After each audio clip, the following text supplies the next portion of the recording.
Good afternoon, ladies and gentlemen. My name is Terrence Hopman. I'm a professor of international relations in the conflict management program here at SAIS. And I am pleased to welcome everyone here this afternoon for our session on the conflicts in Ukraine. During the spring semester of this last year, 16 students from Johns Hopkins School of Advanced International Studies enrolled in a course which was focused in conflict management, intending to analyze the current conflicts in Ukraine, an important conflict to which they might be able to apply some principles and tools learned in their SAIS courses in a real-world, real-time setting. And this was highlighted, of course, by a field trip to Ukraine during spring break from March 20th to 25th of this year, led by myself and my colleague Sinisha Vukovic, at the end of the table here. And today, a panel of 5 students who went on that trip is going to present the major findings and policy recommendations of all 16 students, as detailed in the edited book, which I hope all of you had an opportunity to pick up on your way in. Most of the other authors of chapters in this book are with us today and will be available to answer specific questions that you might have that pertain to their particular chapters. Throughout our trip, we heard from many levels of Ukrainians, from senior government officials, members of parliament, leaders of numerous political parties and movements, prominent Ukrainian academic and think tank specialists, and representatives of international institutions in Ukraine, and leaders of civil society organizations and NGOs, as well as ordinary Ukrainian citizens. In addition to our time in Kiev, we spent a day in Vinnitsia, southwest of Kiev, where we visited a newly created branch of the Donetsk National University, where faculty and students who fled Donetsk have reestablished their university to continue their life and study in a new setting, demonstrating also that, contrary to some assertions, that many Russian speakers in Ukraine still see themselves to be Ukrainians and seek a new life in the government-controlled areas of the country. Their courage, determination, and warmth of spirit in the face of many obstacles was heartwarming and very much appreciated by all of us. We have on the back cover of our book 2 pictures, including one of all of our students and the students and faculty we met with at Donetsk National University in Vinnitsia, as well as their tree of friendship on which we all were able to put our names, along with many other visitors who've come to their university in the 2.5 years since its founding. One theme that constantly emerged from our discussions is that in spite of many differences, most Ukrainians believe that there is no military solution to their conflict in the long run, and that ultimately diplomatic negotiations will have to bring about a political solution.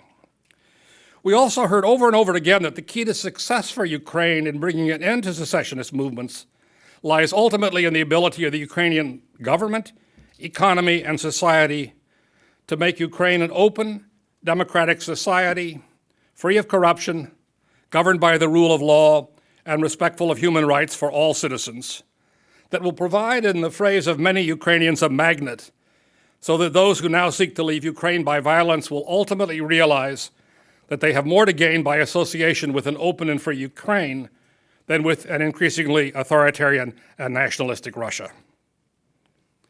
In spite of widespread frustration felt by many people we met with the Minsk peace process, which is trying to bring an end to the violence, where sound principles that have been accepted in theory by all the parties but have failed to take hold due to lack of adequate implementation, no one we met presented any good alternatives to the patient pursuit of that diplomatic process, currently mediated by the special representative of the OSCE chair in office, Ambassador Martin Seidig of Austria, who, coincidentally, is a 1974 graduate of SAIS Bologna. At present, a work on specific measures to create a foundation for a peaceful resolution is taking place in 4 Minsk working groups, around which we have also organized our presentation today. Moving from your right to left, security issues will be presented by Mark Brass, an MIPP in Strategic Studies. Politics and governance issues will be presented by Ross Hurwitz, an MA in Conflict Management.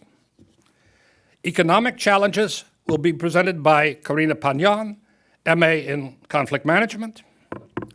Humanitarian concerns will be addressed by Ashley Patton, an MA in Conflict Management and International Law. And finally, Hifan Wang, MA in Conflict Management and International Law, will present an analysis of the role of international institutions in supporting these various agendas in Ukraine. For a trip of this nature, of course, there are many contributions that need to be acknowledged and thanked before we begin. At SAIS, first and foremost, we recognize the incredible role played by Isabel Talpan-Long, Program Coordinator for the Conflict Management Program.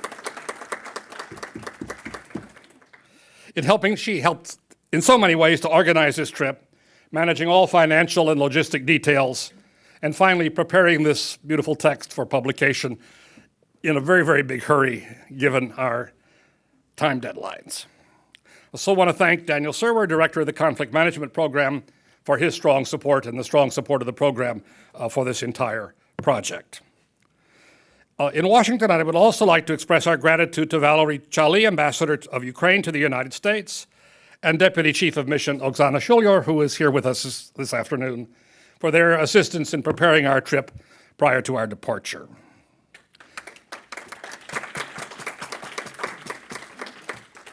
In Kiev, I'd like to give special thanks to my former Brown colleague, Professor Leonid Kistersky, Director of the Institute for International Business Development in Ukraine, and to George Kent, also a SAIS alumnus of 1992 in American Foreign Policy, who is currently Deputy Chief of Mission at the U.S. Embassy in Ukraine, who hosted a wonderful dinner reception for us at his home in Kiev for a group of SAIS alumni and friends from throughout Ukraine, as well as Monica Sendor, a conflict management graduate of 2011 from SAIS, currently also serving in the U.S. Embassy in Kiev.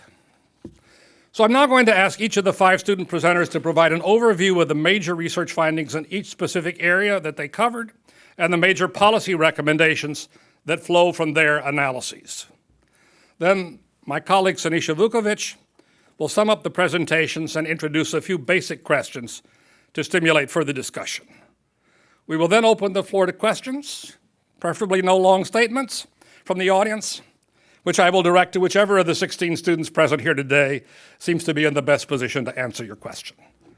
So again, thank you all for coming, and we will now begin with Mark Brass discussing security issues. Well, good afternoon. As Professor Hopman said, my name is Mark Brass, and together with Angelica Valdez and Linan Pang, we wrote the security section of the book on the conflict in Ukraine that you picked up on your way in. The security section covers the parties of the conflict, the Minsk process, and the ceasefire agreements that came out of the Minsk process, as well as the military options and the possible outcomes from the parties involved. So there are 2 geographic areas that the section covers, and really where the conflict is and has been going on. The first is Crimea, and the second, of course, is the eastern region of Ukraine, the Donbas region. The Russian annexation of Crimea in 2014, it really wasn't endorsed by hardly anyone in the international community, except for maybe a couple states. And it's really a frozen conflict at this point. There's no indication of any active violence or significant changes since the Russian forces invaded in 2014 for the annexation. So our section focuses more on the armed conflict that's currently underway in eastern Ukraine, in the Donbas region. And it really is not a typical conflict, per se, in any sense of that word, where 2 states unable to reach an agreement end up deciding to use military force to sort of impose their will on the other side. This is different. In the case of Ukraine, specifically in the Donbas region, Donetsk and Luhansk, the opposing sides are not really well defined or understood. The Ukraine government is fighting for territorial integrity. They're basically fighting for their very border. But the opposing side is either Ukrainian separatists rebelling against the central Ukrainian government for some sort of devolution of power to Donetsk and Luhansk, or Russian military forces invading Ukrainian territory to support the local fighters and create some instability in the country. Armed conflict and violence are not in question. There's acknowledgement of that for sure, but the two sides engaged in the conflict are in question. Meanwhile, Moscow insists that Russia's only involvement in the conflict is acting as a mediator in Donbass between the Ukraine government and the separatists. In fact, this mediator role is stated and referred to several times throughout the Minsk agreement, which I'll come back to in a minute. But the weapons, the fighters, the events on the ground in eastern Ukraine, they tell a different story about Russia's involvement in the conflict, namely that they are fully engaged in the violence and as a party to the conflict. So in order for the armed conflict to end, the opposing sides really must be clearly defined, and their objectives, what each side seeks, must be known. It's almost like you can't get to where you want to be without knowing where you currently are. And Ukraine seems to struggle a little bit with its identity, torn between its historic Russian ties and the closer relations with Central and Western Europe that seem to be coveted by so many people in Ukraine. And this identity struggle certainly seems to carry over into the current conflict. The lack of the clearly defined sides and the objectives sought certainly make it difficult to prescribe any sort of effective conflict resolution measures. The Minsk diplomatic process, which was started in 2014, that I mentioned earlier, September of 2014, which was several months after the fighting broke out, it sought to create a stable ceasefire along the line of conflict in eastern Ukraine. It extends about 500 kilometers, not in a straight line, but about 500 kilometers in eastern Ukraine is the line of conflict presently. And it really hasn't changed much since the fighting broke out.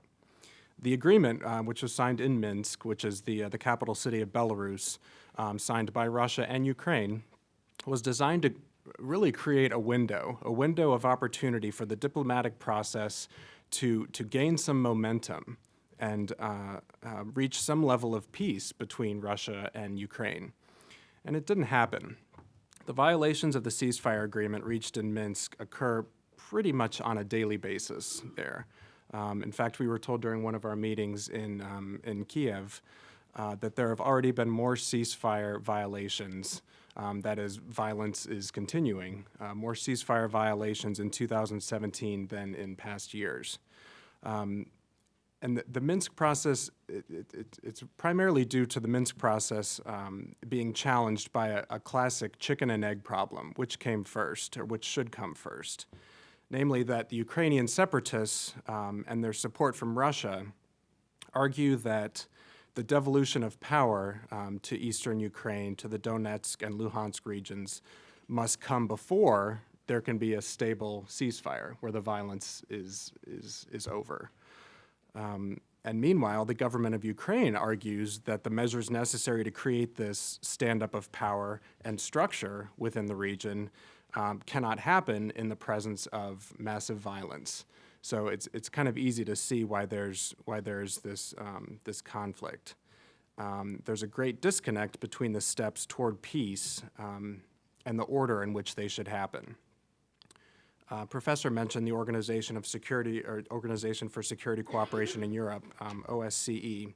They dispatched a special monitoring mission, SMM, to eastern Ukraine in 2014, and their primary role there was monitoring and reporting. They didn't really receive any enforcement authority, strictly monitoring and reporting. What that translates to is no real accountability for the Minsk agreement. You have parties that have signed it, that have agreed to it, but there's no real accountability in place to ensure that it's being followed in this region. So these ceasefire violations basically continue with no consequences to either side. And so the death toll just continues to climb. I believe it's above 10,000 now, is the most recent figure. So the Minsk process, in theory, it makes good sense, and it's a good starting point to some sort of conflict resolution process for Ukraine. But they need to be revisited. The Minsk agreements need to be revisited and have some measure of enforcement that, that there's some accountability for the violations that are happening, that are, the continuance of the violence, the violations of the ceasefire.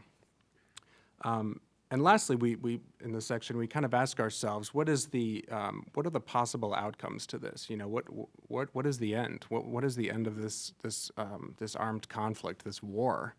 What does it look like? Will it be some sort of military victory for either side? Even the most hawkish Ukrainian politicians that we met with in Kiev don't believe that the Ukrainian forces could win a battle against Russian-backed separatists. But what we did hear was a common consensus in Kiev, and the most likely outcome is no victory by either side, and just more likely that there's going to be some military situation on the ground. The military situation on the ground is it's going to be the status quo. It will be violent and unstable, but with no real escalation, but also no real resolution. So to summarize this section, what's necessary is some clear establishment of the parties in the conflict, and as well as well-defined objectives. What are the parties in the conflict trying to accomplish by this war? The Minsk process must also be revisited. It really must. There's got to be some enforcement authority, as well as some standard of accountability implemented for the violations that happen that translate to the continuance of this violence. So now I'll pass it over to Ross Hurwitz for the next section. Thank you. So I'm dealing with the political issues written about in our report, and there are 3 papers in this section. Mine deals with the general framework, culture of politics in Ukraine, and how the structure of the Ukrainian government is affecting their ability to execute their policies in relation to the conflict. Next is Gabriela Hadart, who wrote about issues of the media and propaganda in the conflict, and how the relationship between the press and the government is affected by the continuation of propaganda from Russia as well as within Ukraine. And the third paper is by Chloe Colbert, who deals with gender issues, particularly with the women's narrative and the women's role within the conflict, and how the traditional view of women in conflict as peacekeepers and peacemakers is somewhat contradicted by the Ukrainian case, in which we see women in all levels of political and social status within the conflict on all sides of the ideological spectrum. To begin, I just wanted to give a very, very brief sort of background in what we observed as the current issues facing the Ukrainian government, which the domestic politics in Ukraine is hindering a successful effort to effectively execute a unified response to the conflict in Donbass. The political culture in Ukraine is highlighted by deep party politics and an oligarchic influence that creates a system more geared towards personality politics and less about policy and ideology. There are countless political parties in Ukraine that are really centered around individual leaders, and the personality of those leaders really sort of identifies the party themselves. Unlike many Western or American political parties where you see ideological platforms as the basis of party unification. These cults of personality, in a way, prevent the unification of parties with similar political goals, and therefore are unsuccessful in advocating and implementing policies that could effectively deal with issues internally and externally due to the conflict. That being said, as Professor Hopman mentioned, the most sort of widely ascribed to theory on how this conflict is most likely going to end is not through a short-term or even medium-term military victory, but through a long-term evolution of democratic governance within Ukraine, soft power prevalence, making Ukraine a more attractive option to these populations in the East. And as a result, the necessary reforms to ensure that that process gets underway have failed to advance because of this deep political infighting between these entrenched political and oligarchic structures, and who are really aimed at stalling reforms that interfere with their ability to maintain or gain power politically within the country.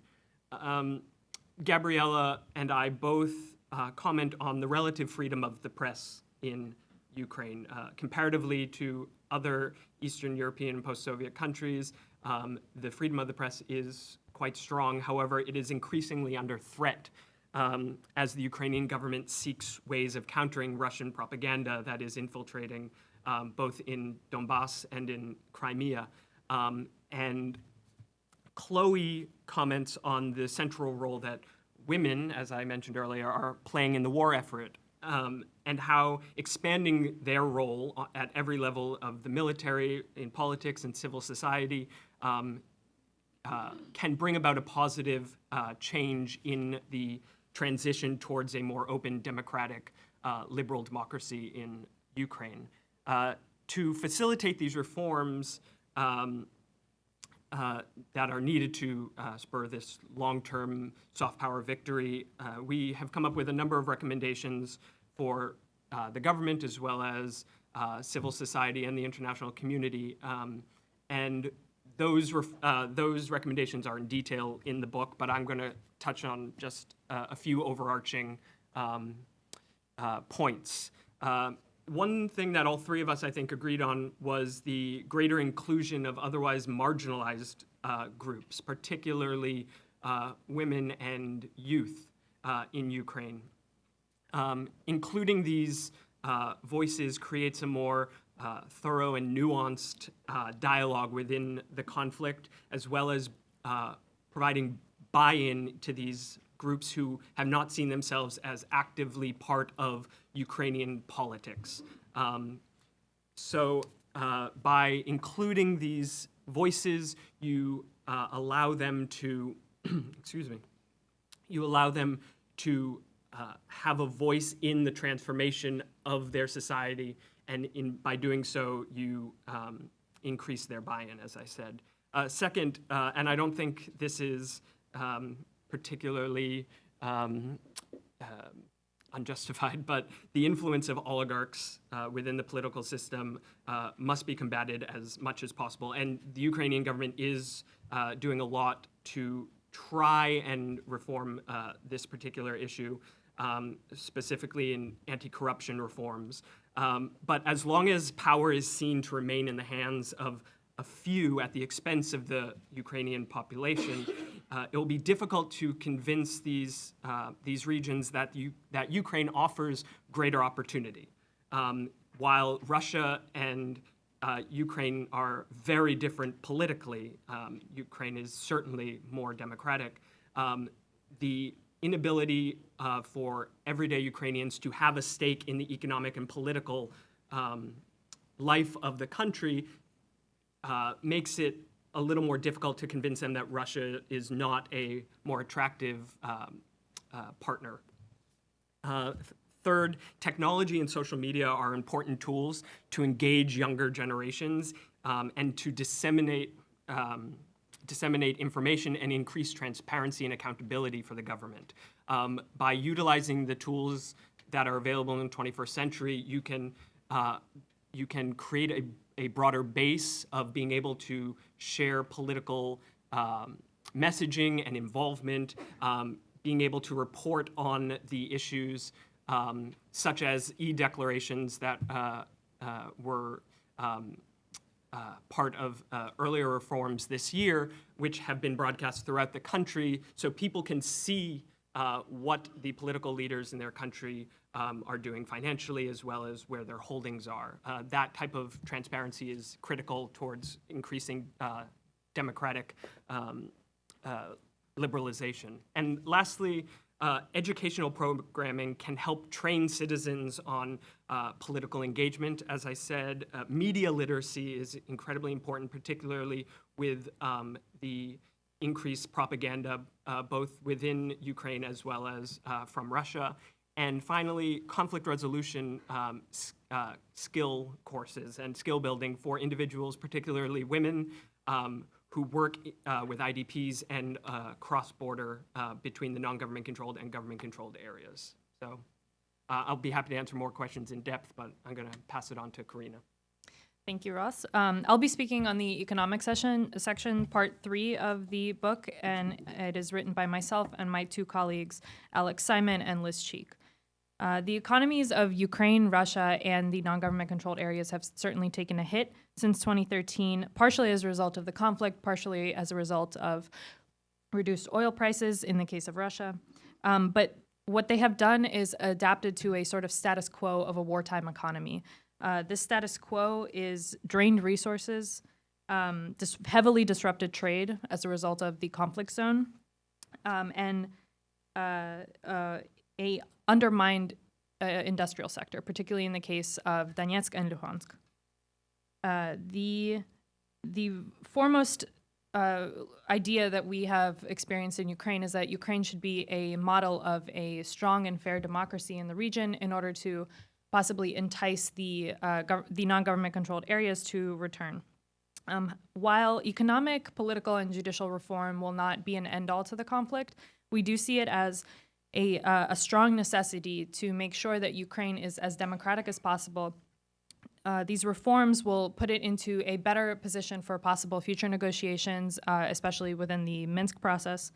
And it could ease the transition of reintegration for the non-government occupied territories if that were to happen in the future. The current economic policies that we see in Ukraine, they are not driving the conflict towards a peaceful resolution. On the contrary, we feel that they are placing the conflict into further stalemate. And one of the biggest examples of that is the recent blockade, where we see the blockade is actually fraying whatever relationships that the civilians in the non-government controlled areas and government controlled areas had left. This disrupts the heat lines, water, electricity. It really creates a distrust between the two regions, and it doesn't serve to unite them in the future if that were to happen. Furthermore, the economic policies concerning IDPs, and my colleague Ashley will speak to the humanitarian aspect, but I'll solely focus on the economics. IDPs are known to, especially in the Ukrainian case, be heavily educated and have a high vocational training. So the current economic policies do not address the extreme amount of human capital that IDPs bring to whatever regions that they move towards. Studies have shown that they bring less unemployment and more job vacancies. And what we have experienced on our trip is that the Ukrainian government isn't doing enough to help integrate the IDPs and to truly encompass all of their potential human capital. And what we feel that the government should be doing is addressing any tensions between IDPs and their host communities so that they can have the utmost economic participation. As Ross had mentioned, I will delve into the corruption and that atmosphere of the Ukrainian government. The problems in corruption exist in every government at every level, and it's not unique to Ukraine. However, the conflict serves to exacerbate any corruption opportunities and the perpetuation of corruption. So what we see is that the conflict zone in and of itself is a corrupt region. We have payment transactions going across the border because there's a lack of financial infrastructure. We have a shadow economy, which is heavily concerning. We see illicit goods being driven across the border, particularly as Mark stated, 500 kilometers. It's impossible to monitor every single square inch of that.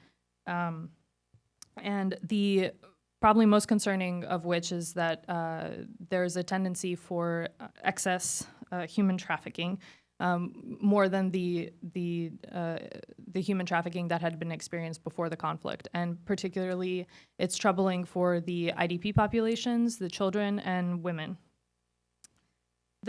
The reasons that we need to combat corruption in Ukraine on a grand scale is that Ukraine needs to prove to the international community that any international funding will not be wasted. About 20 to 40% globally of international funding goes to waste, possibly mostly due to high-level corruption. Recently, Ukraine was the recipient of a very large IMF loan, and it was brought to the Ukrainians under the conditions of political, legal, and judicial reform. To that end, our recommendations include addressing high-level corruption. This can be done through judicial reform, through training justices, through establishing anti-corruption courts. Furthermore, we believe that the international community should continue to provide assistance. However, it should be done under strict conditions to ensure that progress is not being stalled and that Ukraine continues to develop anti-corruption guidelines and training for their political elite. Furthermore, the Ukrainian government needs to address the issues with IDPs, considering their economic prosperity. They're a heavily underrepresented group in the economic sector, and they need to utilize all the human capital that they can provide. And I'll pass it on to Ashley for humanitarian.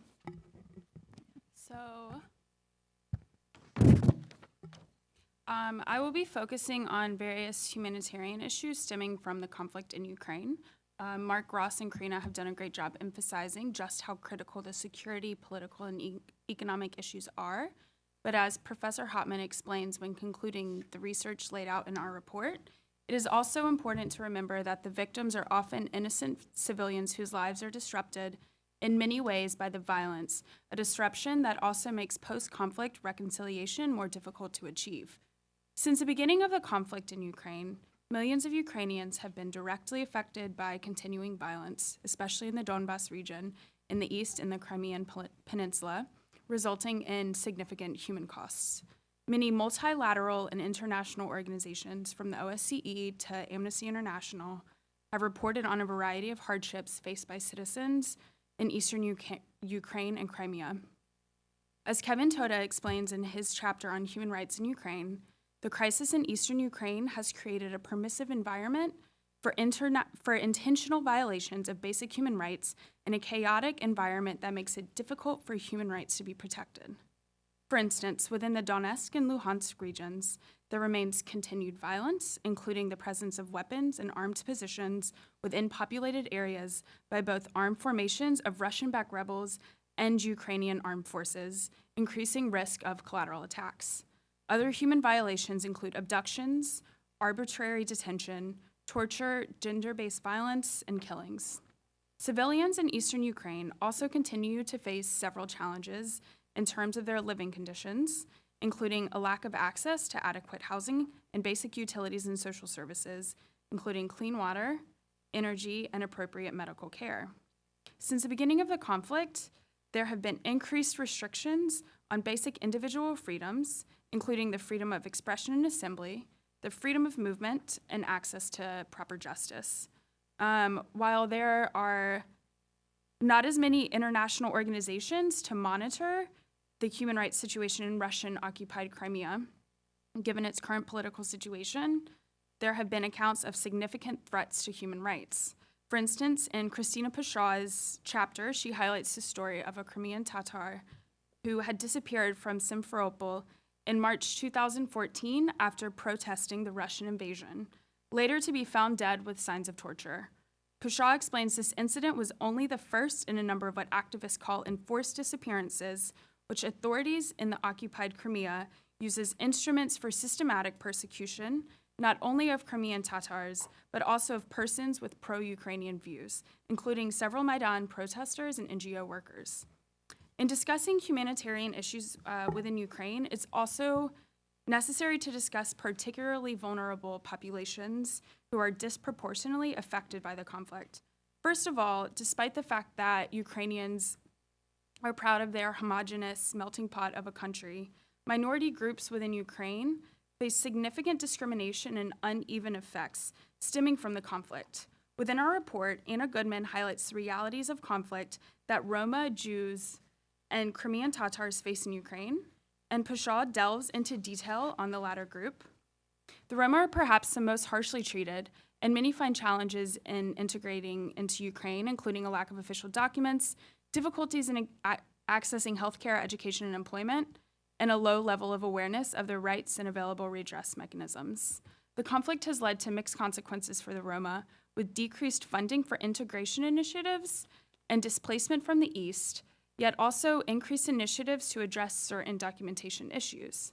Within Ukraine, the Jewish population is generally treated better, but there are still multiple instances of violence, discrimination, and hate speech. The conflict has had a complex impact on this specific group, one of the main impacts being the use of Jews as propaganda tools by both sides of the conflict. Last, the Crimean Tatars are the largest minority group affected by the conflict, briefly discussed already. As Pashaw writes in her report, the Crimean Tatars' political support for Ukraine in the context of the rapidly developing conflict with Russia allegedly caused a rise in discrimination, hate crimes, and human rights violations against the minority group. She continues to say that the Crimean Tatars' Muslim identity had never been a factor before when Ukraine controlled the peninsula. Around 25,000 Crimean Tatars have migrated to the Ukrainian mainland since 2014, being driven out of Crimea due to religious discrimination, the threat of retribution for anti-Russian activities, and state-sanctioned marginalization. As Goodman explains, the Crimean Tatars have seen their relationship with everyday Ukrainians improve with the impact of the crisis, but their vulnerability in Crimea and in the occupied territories have increased exponentially. Last, it is critical to discuss the current situation of internally displaced persons, or IDPs, undoubtedly the greatest humanitarian consequence of the conflicts in Ukraine. Due to conflict in eastern Ukraine and Crimea, there have been a significant number of Ukrainians displaced from their home. It is estimated that IDPs alone total up to 1.7 million people within Ukraine since the beginning of this conflict. The violence and grave human rights violations within eastern Ukraine laid out above have forced the IDPs to flee their homes. There are a variety of difficulties and barriers that IDPs faced when attempting to integrate into their temporary or permanent host communities in Ukraine, such as legal protection, freedom of movement, access to housing and utilities, access to healthcare, access to information, a lack of employment and livelihood, access to social protection and basic needs, and a pervasive negative perception and stereotypes of IDPs throughout Ukraine. IDPs also face significant mental health issues stemming from the conflict and their lack of ability to integrate into these local communities. While various Ukrainian government initiatives, international organizations, and local grassroots organizations have introduced a variety of successful programs to integrate IDPs, there remains a lot more work to be done. For greater detail, you can see my chapter in our book on integration of the internally displaced. One specific subset of IDPs are children, which currently number more than 200,000. As Christina Connolly-Conmas states in her chapter on accessing barriers to education for children affected by the conflict in eastern Ukraine, conflict often has the greatest effect on the most vulnerable, and there are no more vulnerable among us than children. As of January this year, UNICEF estimates that the conflict in the Donbass has resulted in nearly 1 million children in need, and approximately 200,000 of these children live within 15 kilometers of the contact zone. Within humanitarian crises, education is often overlooked, yet it remains a critical tool for promoting positive peace-building skills for future generations. So within our report, my colleagues and I have laid out a variety of recommendations to different stakeholders in the conflict in Ukraine. You are able to read the full list of these recommendations in our report provided today, but I want to make sure to highlight a few of those that we find most salient, specifically within 3 different subcategories of stakeholders: the Ukrainian government, the international community, and the local community. First of all, stakeholders must ensure better access to key public social services, both for those within the government-controlled areas and the non-government-controlled areas. For instance, the government of Ukraine should grant IDPs greater access to reduced price or free health services, help civilians within NGCAs cross the contact line to better access public services in the GCAs, provide a subsidy to IDPs for housing and utilities, and remove certain barriers to school registration, especially for IDP youth. For non-governmental organizations, this includes greater coordination of aid activities between international organizations and the local community. Major international organizations and multilateral institutions must work to better spread out the distribution of aid to IDP and minority communities throughout Ukraine, and partner with specific civil society organizations on the local level. Next, there must be greater enforcement of current laws and monitoring of human rights violations to stem current abuses throughout Ukraine. The government of Ukraine should improve implementation of already written discrimination laws, protecting minorities, and maintain up-to-date information and official statistics on IDPs and discrimination of minorities. Given the current difficulty of access of the Ukrainian government to eastern Ukraine, international organizations and multilateral institutions, partnered with local organizations, should work to expand human rights monitoring both within the NGCAs and in Crimea. Next, in order to address the humanitarian issues in Ukraine, it is critical that stakeholders prioritize increased integration of those most vulnerable to the conflict, IDPs and minorities. The government of Ukraine must implement a more efficient and transparent IDP registration system, include IDPs in dialogue surrounding their integration into local communities, especially through changing voting laws that allow IDPs to vote on both the local and national levels, and create programs encouraging cross-ethnic exposure and understanding of IDPs and minorities. One major aspect of this is providing access to education for IDP children who have often fallen outside of the social system. The international community must place a greater focus on integrating these IDP populations rather than just emergency humanitarian assistance. Local organizations must continue to implement integration programs for IDPs and host communities, especially through sports and art programs, which they've found to be very efficient.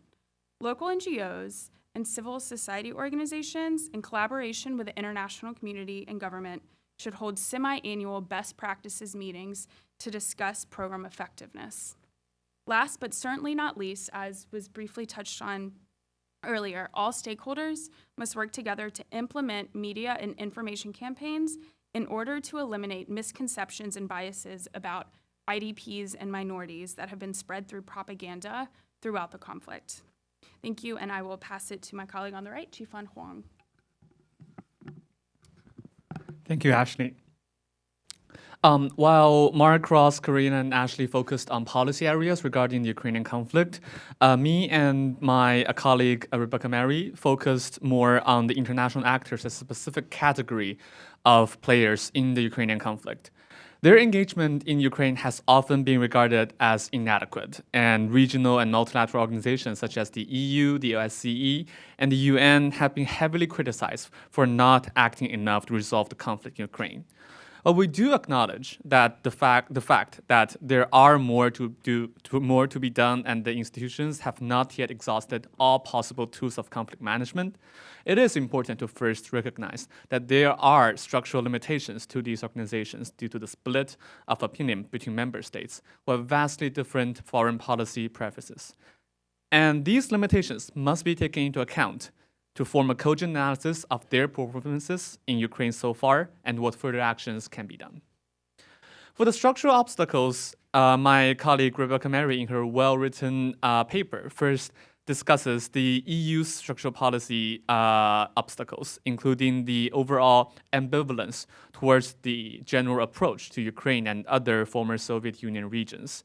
This ambivalence caused by the division between the members to the east, for example, Poland, and more members to the west, such as Germany, France, and Italy, over whether to approach it in a more proactive manner and accept Ukraine's application to the European Union, or to take a more cautionary approach and push for reforms first and before initiating the plans for accession, is a division over the members of the EU that will be important in discussing further actions taken by the EU. For example, the division of opinions over the responses during the Maidan and the other areas. There were more unity after the shooting down of the MH17 over the airspace of eastern Ukraine. And member states have generally shifted towards a more integrated approach to demand more responsibility and accountability to the local insurgents and also Russia in this issue. However, another structural limitation, which is oil and gas resources reliance on the Russian oil pipelines, is posing a lot of difficulties for the EU to form a more proactive and more a firmer stance over the security and the territorial integrity of Ukraine.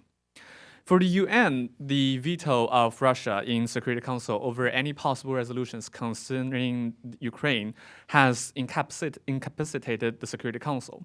And the General Assembly, for that matter, has not passed further resolutions after reaffirming in 2014 the territorial integrity of Ukraine.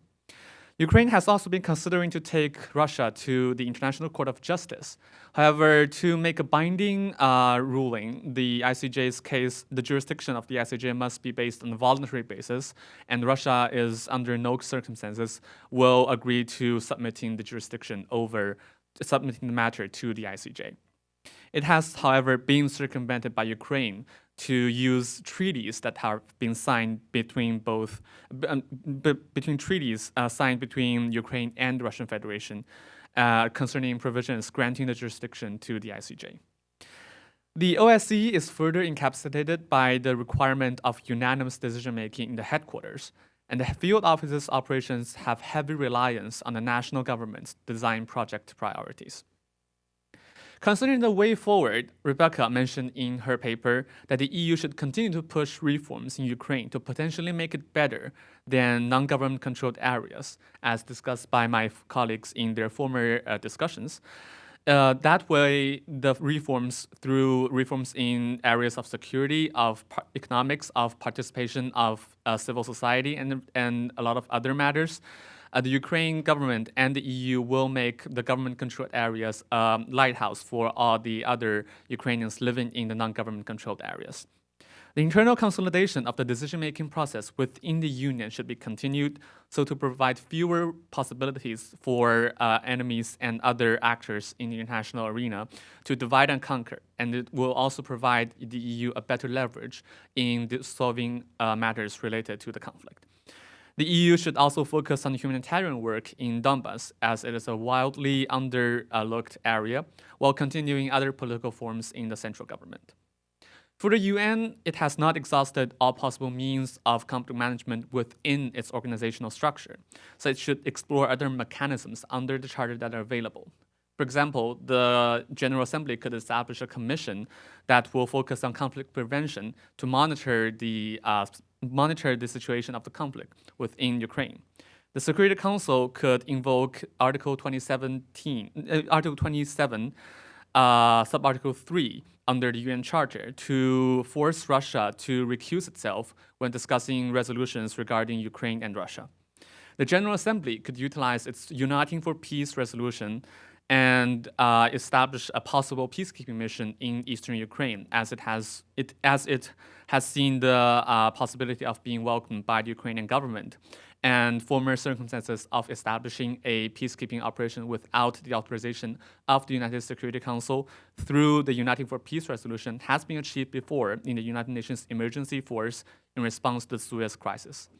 Finally, for the ICJ, it would be better for the General Assembly to refer the matter of the annexation, of Russia's annexation to Crimea, to the ICJ as asking for an advisory opinion on the legitimacy of such annexation and Russia's military aggression in eastern Ukraine.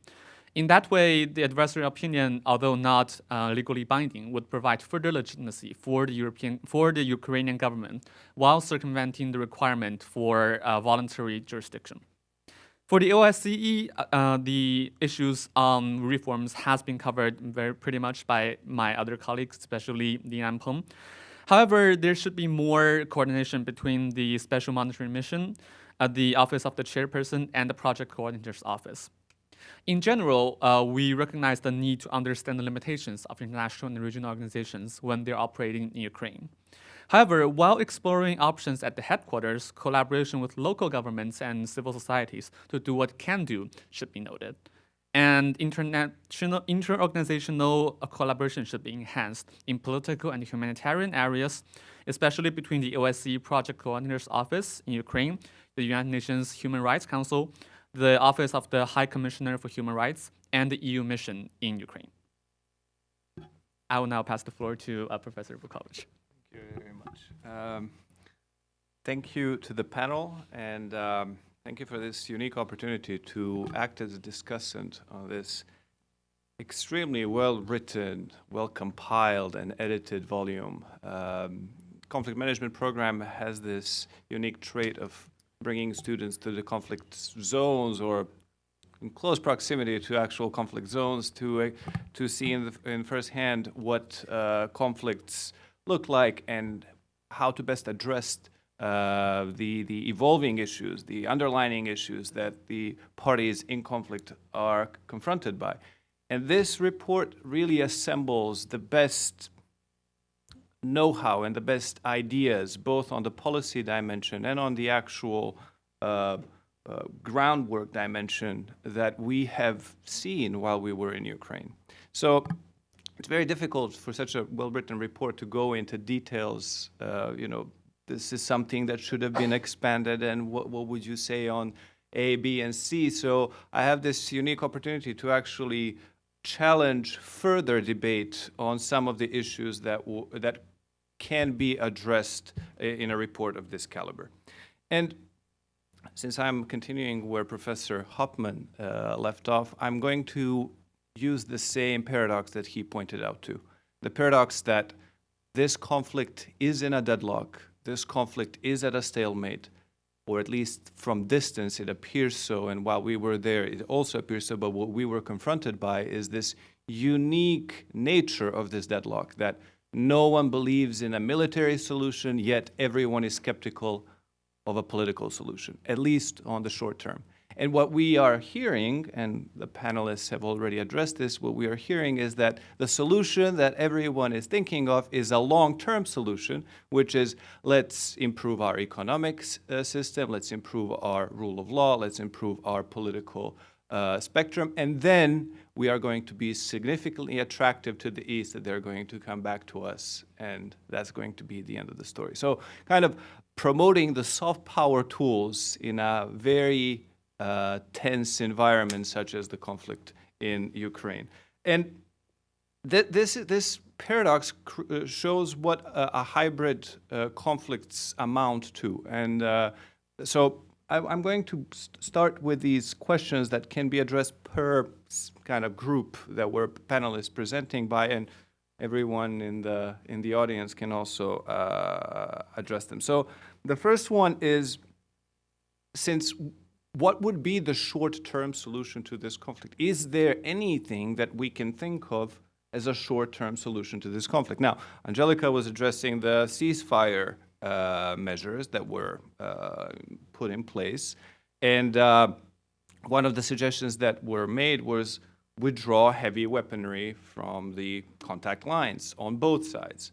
But we know that this is contingent upon a political dimension, whether or not the political solution is going to be sought. And then in the Minsk process, we also know that this is also contingent upon which one comes first, security or the political. So is there anything that even resembles a possibility of a short-term solution in this case? Or this lack of short-term perspective creates this sensation of a deadlock?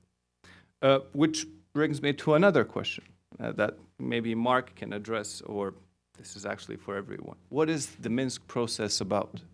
Is it about an intrastate conflict or an interstate conflict? How is it defined? We heard that there is an overwhelming lack of definitional characteristics to many of the concepts that were discussed here. But what is the Minsk process actually addressing? Is it addressing a civil conflict, a secessionist movement, or is it addressing a state-to-state war? Because this lack of clarity, what this process is about, also hints at what we can conceptually address as the lack of ripeness. They're still not ready to address the conflict as it is. So with this lack of intention, then there is going to be a lack of progress in itself. Which brings me then to another one which Fong just ended up with, and that is the solution for on a kind of a transition from short-term to long-term, which is Linan's also suggestion of the peacekeepers, and what you suggested as peacekeepers. Linan suggests very provocatively that they should come, and I think also in a very clever way, that they should come from neutral countries. What makes a country neutral in this conflict? How do we define neutrality? Is it equidistance from both, lack of any type of contact from the past, or is it a balanced stand on a political level? What would make that balanced stand? How would it look like? Then there is another paradox, and that is in Ukraine we heard this. Forgive me if I'm going to be a little bit personal, but coming from the Balkans, this kind of echoes some of the narratives from the past. And in Croatia, during the war in the Balkans, in Croatia there was an overwhelming rhetorical action saying, we are the last defense of the West from the East, and we are this bastion that stands firmly, that defends West from Eastern invasions, et cetera, et cetera.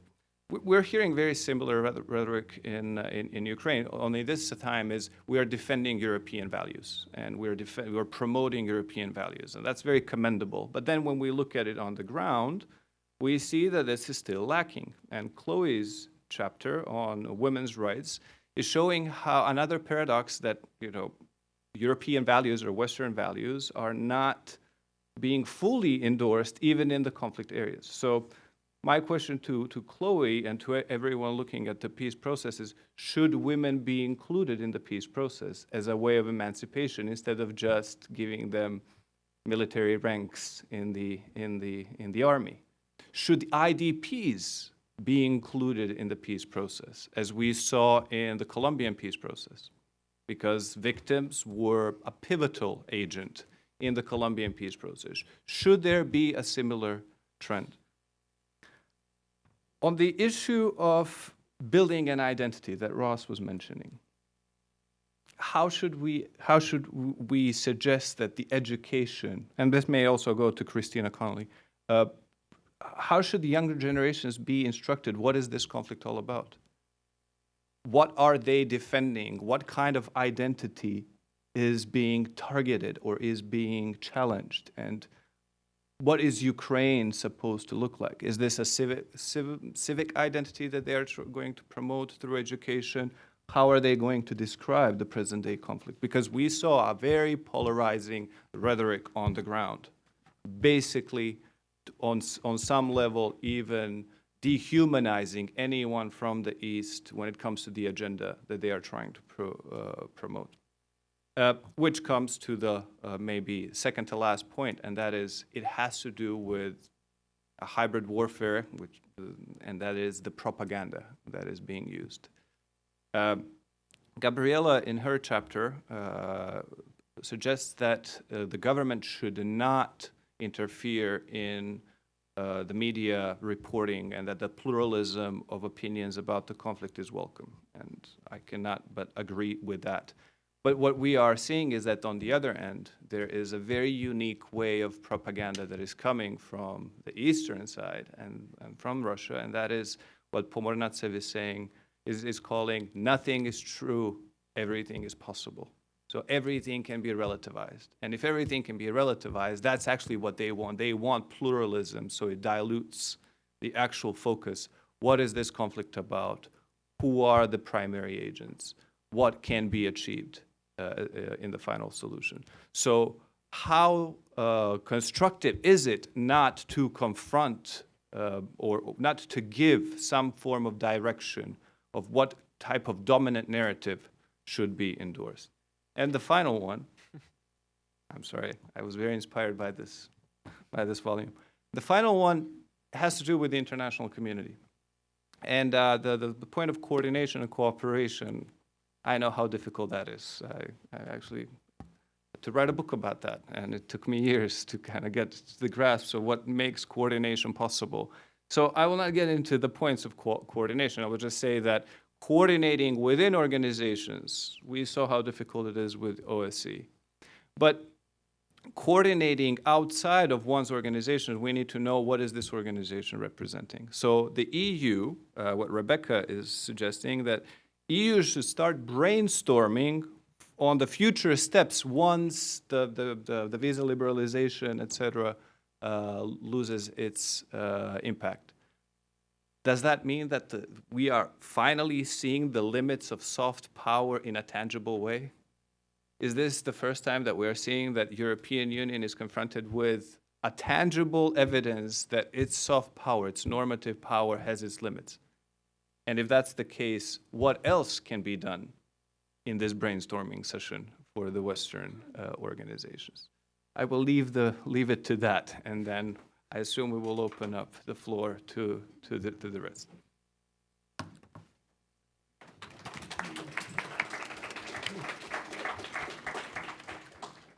So, we're now going to open it up for questions. Professor Vukovic has raised a number of questions which I hope the panelists will have an opportunity to come back to, but I think it would be useful at first to throw it open also to people in the audience to ask some questions, preferably no long speeches. Questions, please.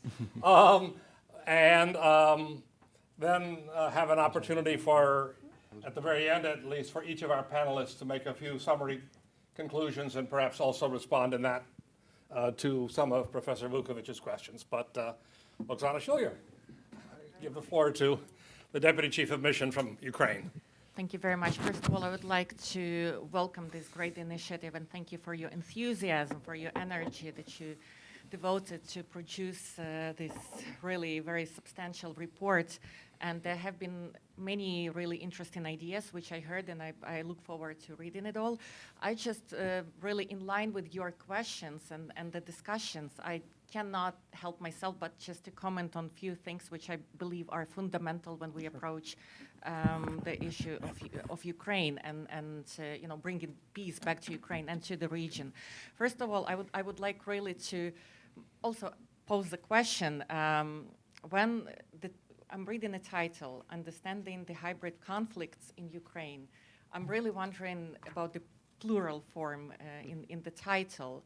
And even if we talk about the conflict, from what we see in Ukraine, we do not look at it as a conflict in Ukraine. We look at it as a aggression from Russia. It has been an invasion and occupation. And coming back to your point on the UN resolution, that there was one resolution, but there was also another one resolution that came through in December last year on the situation with the human rights in Crimea, where Russia was called occupying power. that occupied Crimea and condemning the situation with the human rights in Crimea. So really, not to take a lot of your time, just few points on the IDPs' inclusion into the political process. They are certainly the IDPs, 1 million of IDPs in Ukraine, which has stayed in Ukraine, didn't become refugees in other countries, and Ukrainian government is really engaged in trying to bring to deliver the best conditions for them. It is very challenging. We will take all the recommendation. However, we really fight strongly in the Minsk process to have the IDPs also voting in the local election to decide the future of the Donetsk and Luhansk republics. On the sequencing issue, it is true that there is a very big debate on what comes first, security and political. We believe that political settlement is not possible without free and fair elections in the region of Donbass, Donetsk and Luhansk. And this is also enshrined in Minsk, free and fair elections. Free and fair elections are not possible under machine guns, under the artillery fire, when there are tanks, when there is shooting and shelling every day. Security is crucial to a democratic process, to start in the election, to bring in the IDPs back which can vote. That is why we believe that security, withdrawal of power, exchange of hostages, this so-called security component of the Minsk agreement is crucial before we can get to the political, because we really want for the people of Donbass to democratically elect their leaders. We do not want the armed criminals to come and take over the election in what it is going to be very much like the Crimea referendum. So these issues, I believe, are really crucial. Not to take more of your time, it's and on women inclusion. I also believe in one of your pictures you have met with the first vice speaker of Verkhovna Rada, a woman. There are many women leaders in Verkhovna Rada. There are also few very brave women leading several groups, tracks in the Minsk process, discussing the humanitarian issue, discussing the political track. So, but I, as a woman, I argue for more presence of women. So thank you very much. There are many points to discuss. There are many points to use in our further policies. Thank you very much, and we are open for more discussion and for more contribution into your future work. Thank you very much. Very good. Thank you very much. I think perhaps, again, you've raised a number of issues. It might be best if we can get a few more questions and then ask each of the panelists to try to respond to a number of the issues that have been raised. Yes, please. Yeah, we'll use the microphone. Katerina Sidova, Georgetown School of Foreign Service. Thank you for a wonderful report and a great panel. I have two questions. One is, and perhaps this is in your recommendations, and I apologize if that is so. I have not had a chance to read them yet. One is, given that Russia is a party to this conflict for all intents and purposes, how do you see Minsk proceeding from here? Do you see space for where Russia can be explicitly involved? Do you see the more proactive involvement of the United States in potentially Minsk III situation? And how would you structure that, potentially, that agreement? And my second question, what recommendations would you have, and what are your thoughts in general about how to effectively combat both the information warfare that is coming out of Russia, yet have a nuanced debate about identity issues, about inclusion of IDPs, about inclusion of Russian-speaking Ukrainians. Because as we see this conflict evolving, we see greater and greater segmentation, and the distance between these two populations is growing wider. So the question is, how do we have a nuanced conversation in Ukraine about these issues? Thank you. Do you have any other questions for, again, we've got a number of very broad questions here that I think we can pick up in a general discussion, but please. Hi, Maggie Tennis, Fulbright Scholar to Ukraine. My question is about concerns you've raised over Ukraine limiting freedom of the press, possibly including actions like recently to block Russian sites like Vkontakte that are very possible. A lot of those measures are because of countries like Latvia that have had success in countering Russian hybrid warfare by blocking sites like that. So how do you think that Ukraine can find a middle ground between encouraging freedom of the press and countering Russian hybrid warfare efforts that have been successful in our own elections and across Europe? Bob Hand from the Helsinki Commission in this Congress. Bob Hand, U.S. Helsinki Commission down in the Congress. We follow Ukraine very closely, but we also follow the OSCE and the work that it does in the field as well as in Vienna. And it was mentioned that the OSCE monitoring mission, it doesn't have enforcement authority. It was also mentioned that OSCE decision-making, which is based on consensus, sort of precludes the ability of the OSCE to do some of the things it may like to do out in the field, because you have to get the consensus of 57 participating states, and that would include Russia among them. Nonetheless, I think that the monitoring mission for us back here, and I think for the participating states meeting in Vienna, has been very useful for being the eyes and ears, reporting on what is really going on and countering some of the assertions Russia has made regarding the situation in eastern Ukraine. And my question to the panel, any of you can answer this, is what are the perceptions of the OSCE in Ukraine? Do they recognize its value for that it's actually better to have it there? Or do they view it more as becoming part of the problem rather than part of the solution? Thank you.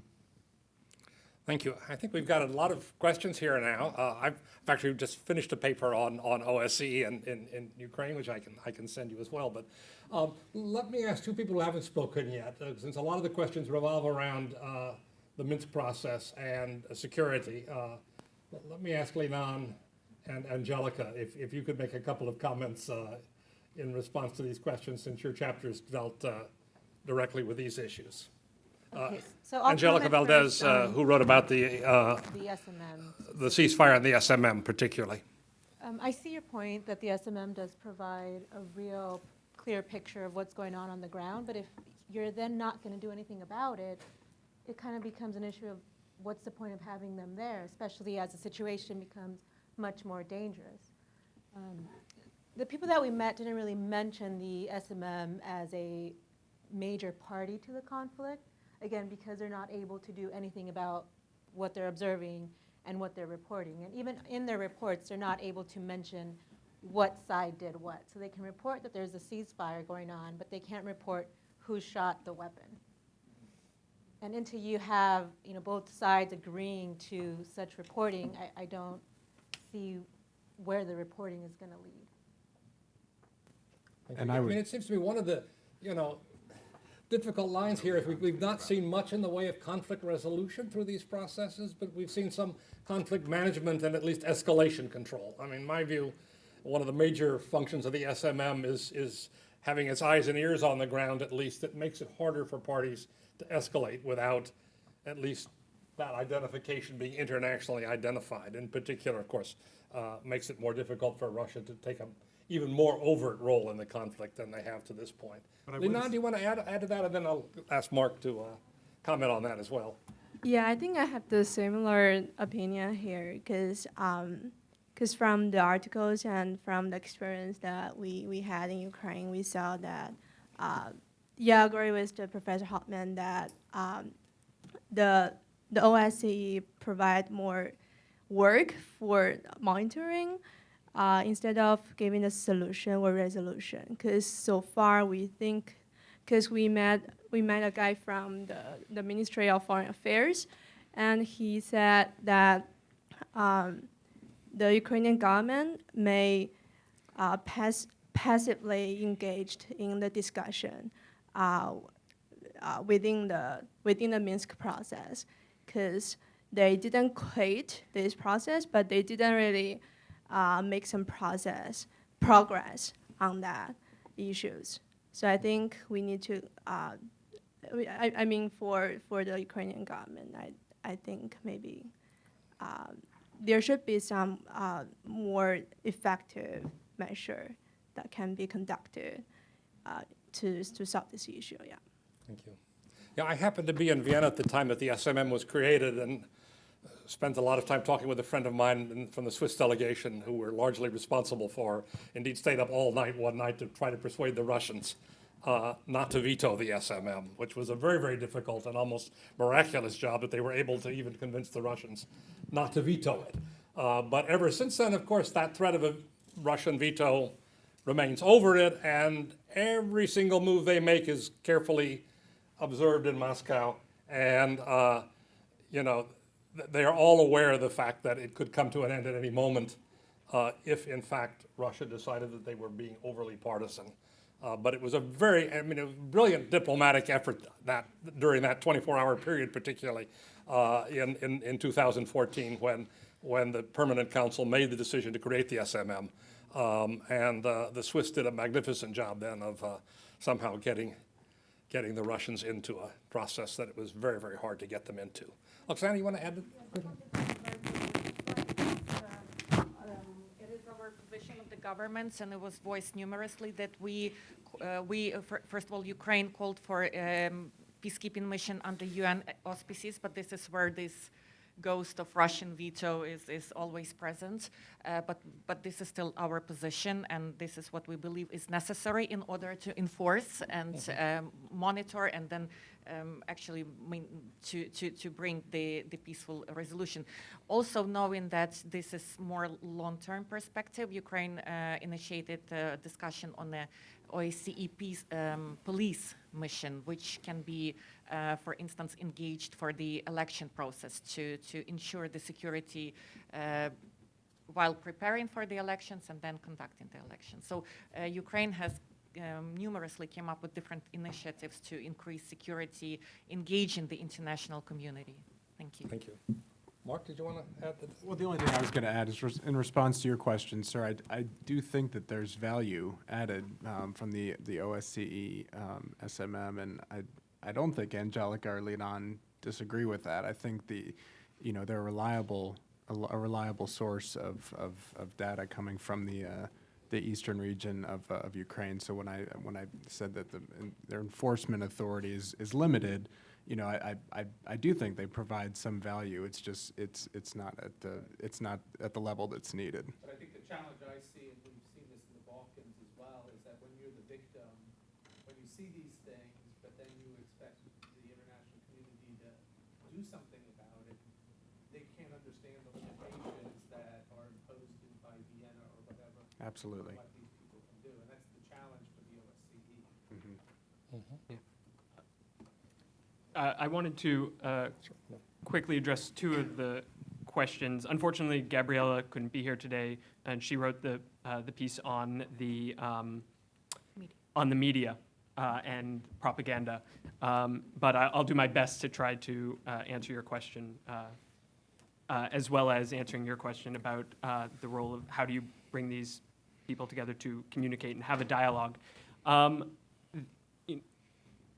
A middle ground is difficult. It's a very tricky slope when you're talking about free press. Our Western ideal of free press is no government control, no government intervention. But even in the United States, in our history, the government has intervened in free press in times of war to sort of control a domestic narrative. I'm not advocating that in any means, but it's certainly something that happens. I think what Gabrielle tries to say is that the government be careful of double standards, of trying to counter propaganda with propaganda, encourages, or at least she uses the word. I wanted to make sure I got it right. That she, it justifies, Russian use of propaganda. So by finding a way to allow dissenting opinion to be part of the dialogue, allow those people to feel like they have their voices heard within the public discourse about the war, gives them buy-in to a society that allows that. It says I'm allowed to disagree with my government. I'm allowed to have a dissenting opinion and not be thrown in jail or beaten or otherwise. But by trying to counter propaganda with propaganda, you start getting into a very slippery slope, and in which it's difficult to stop the process. So I think the middle ground is through taking every effort necessary and possible to allow for dissenting opinions, for public speech, for journalists to write as best they can the truth and the facts that they see, in order to create a society in which the buy-in is there because they believe that they have that voice. So while I didn't write that section, based on what Gabriella has written, I think that would be what she would say. Chloe, would you like to make some comments? Several points have been raised about the role of women in the conflict. Thank you. Yes, the role of women has been significant in this conflict. On the front lines, also in the media, the OSCE has brought together certain groups of women from also the Ukrainian side and the Russian side. And so even though the OSCE does not recognize Russian aggression as Russia being the aggressor, they have brought media and used soft power to bridge the gap. Women in the Rada and the parliament have been significant as well. They've been forefront speakers of talking about it being a civil conflict or there being Russian aggression. I think in the future, for the purpose of peacemaking, I think the OSCE would, or if there comes to a UN mission, they would chair the mission and bring in women as peacemakers in the conflict, pulling on women from parliament as well as from civil society, because they have a stake and they are also some of the most marginalized and hurt under this conflict. But I think it'll give them greater power going on. But there are women currently outspoken in the media, and one of the directors of the documentary Women of the Maidan, she couldn't be here because she's currently showing a film screening of her documentary, would have liked to be here. She, Olha Onishenko, she has been really vocal about talking about women's perspectives and women covering the conflict as a filmmaker and reporters. Yes, in the back, and then I want to give the panel a time to respond to several of the challenges that Professor Vukovic raised for us. Senior Assistant Defense Attaché, Embassy of Ukraine, Lieutenant Colonel Air Force, Ukrainian Air Force, Andriy Marasin. First of all, I would like just to thank you regarding the interested of this Russian-Ukrainian war. That's war, I think. And I would like just to underline some issue that when we are talking regarding the resolving of this conflict, of this war, we unfortunately sometimes we forget about the main case of this conflict. The main case is the Russian aggression against Ukraine and Russian intervention to the territory of Ukraine. So now we have that the Russian troops, intelligence forces, electronic warfare forces, air defense forces are on our territory. So if we are going to resolve this problem, I do believe that this conflict, this war, will resolve in very short term. So that's my point. I think a lot of people, a lot of military people support me in Ukraine. Thank you. Thank you. Okay, I'd like to turn it back now to the panel for a second, and one of the, particularly to the three people who haven't yet had a chance to respond up here. I mean, one of the obvious key dilemmas is still the role of Russia in this. I mean, Russia is both a party and a mediator in some sense in the trilateral framework, theoretically. Because we used to say back in the 60s, if you're part of the problem, you have to be part of the solution. And whether one likes it or not, Russia is part of the problem, but any solution to the problem without some engagement with Russia is simply unthinkable. So the question is, the ultimate question is, how does one engage Russia in a constructive way here, in some sense at least, to try to bring them into becoming part of the solution, because they are clearly a key part of the problem. But anyway, Karina, why don't you have some Yes, and general reactions? one of Professor Vukovic's points was how to address the conflict in the short term. I believe right now what the approach is in the short term is sanctions, and unfortunately we didn't get to delve into that topic very much, but it is covered in Alex Simon's chapter. Sanctions right now are a cornerstone of the West, and that's how they're engaging Russia, in essence. It's their approach towards Russia as a punishment. However, one of the problems that we have with sanctions, not in America, because changing the current laws in America takes a little bit longer. However, the European Union has to reapprove the sanctions every 6 months. So it's quite it's a short-term approach. And one of the points that Alex Simon makes is that we have to really understand how sanctions are harming Russia, which is the goal of punishment. However, we also need to be keenly aware of how it's harming Ukraine, and how the trade has been impacted, and it was a significant portion of Ukraine's GDP. So just keep that in mind for the West governments and the international communities. Ashley?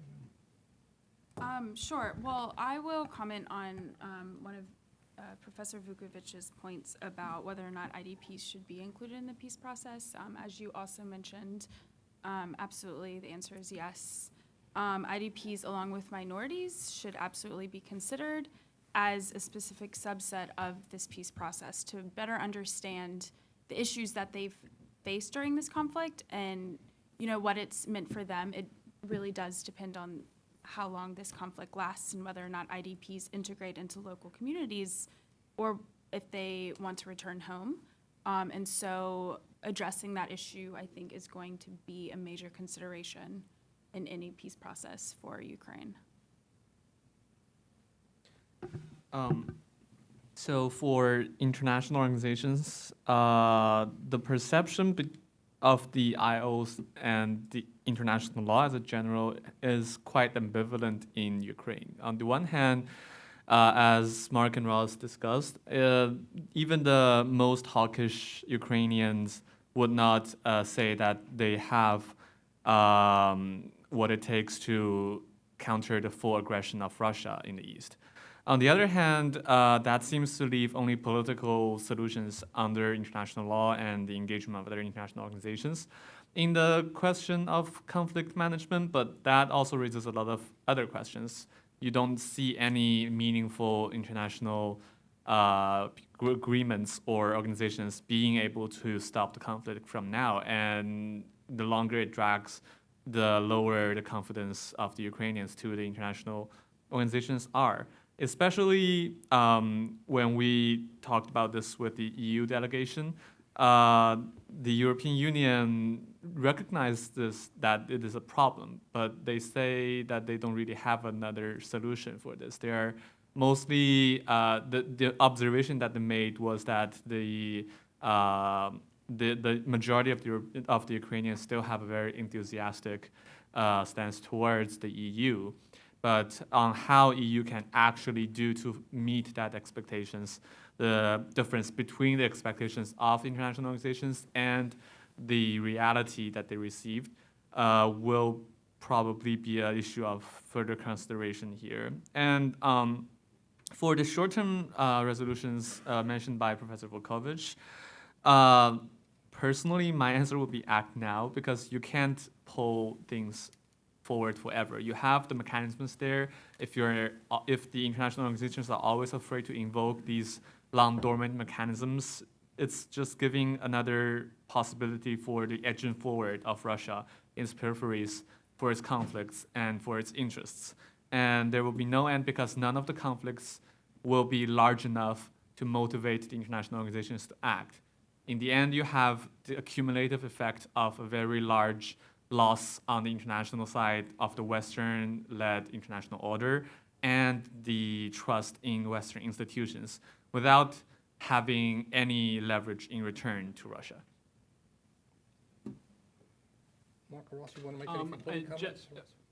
I wanted to jump off of something Chifam said about the EU, and something that I found and I talked about in my report is how the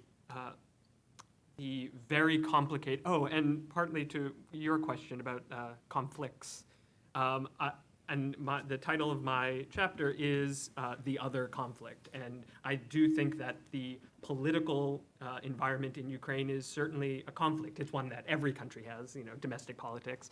But it is, yes, it's a democracy. But, it is significantly hindering the ability of the government to successfully respond to the conflict. And I think one of the big issues is this overarching looming question of the EU. And what does the association agreement really mean, and how politicians are using this sort of tantalizing future to sway voters in a way that is sometimes not necessarily completely truthful. They're not lying, but the fact of the matter is the EU doesn't know entirely what their policy is for Ukraine. And until they have and set in stone what, a policy, then political factions will be able to use that ambiguity in order to influence citizens and voters in ways that are not necessarily in their best interest. And to answer the question about the short-term solution, what is the answer? And I don't pretend to sit up here and have all the answers, but we were asked during our visit to Kiev by several people. I think they wanted us to make a case here for us to arm Ukraine such that they could be successful, and certainly it was an act of war. The territory was occupied and the border was compromised by Russia's actions. So I don't know that bringing heavy equipment, weaponry into the region is the right answer right now. I think it goes back to revisiting the Minsk agreements, the whole process really. Yes, Russia signed it. Yes, Russia's in it, but it's in there as a mediator, and that's probably it needs to be revisited. The fact that there's aggression, the word's been used several times, aggression by Russia needs to be addressed, and probably Russia's role in the whole process should be revisited. So the short-term answer is not. It's not an easy one. I think the conflict resolution process that was put forth by the Minsk process probably needs another look. I mean, just to conclude, we've made a number of criticisms here about various things in Ukraine. Here, speaking from the capital now of a country whose cabinet is entirely composed of billionaires when we talk about oligarchy in Ukraine. And when we see a lot of other potential violations of power and authority and so forth and so on, it's important to remember here, I think, that this all comes in the context of what we constantly heard in Ukraine, that to most Ukrainians whom we met with, the long-term goal is the betterment of Ukraine in Ukraine's own interest, and that the best weapon, in some sense, that Ukraine has to establish its legally deserved sovereignty and the allegiance of its population is through the further political, social, and economic development of Ukraine. And it seems to me as though I think that what we heard more and more, while we did hear some requests for military help, we heard more and more, I think, requests for assistance and advice in making Ukraine an attractive, developing, democratic government based on the rule of law that would be really able to completely stand on its own feet and would provide actually a countermodel to what has been happening over the last decade and a half, particularly in their neighbor to the east, when we've seen a country that had made some significant strides towards democracy in the 1990s slipping back into some authoritarian and militaristic approaches that many of us had spent much of our lives dealing with during the days of the Cold War, and which we had once hoped had come to an end. But they haven't, of course. The problems don't go away. But I'd really like to thank the panelists for keeping on time, for making some very useful comments. And I invite everyone to pick up a copy of the report and read it. I think we also have some food left out here, Isabel. So if anyone would like to enjoy a little food and stay around and talk individually with our members, we'd be happy to have you do that. But again, thank you all for coming. And really congratulations to the panelists and all of the authors who did a fantastic job of putting this book together.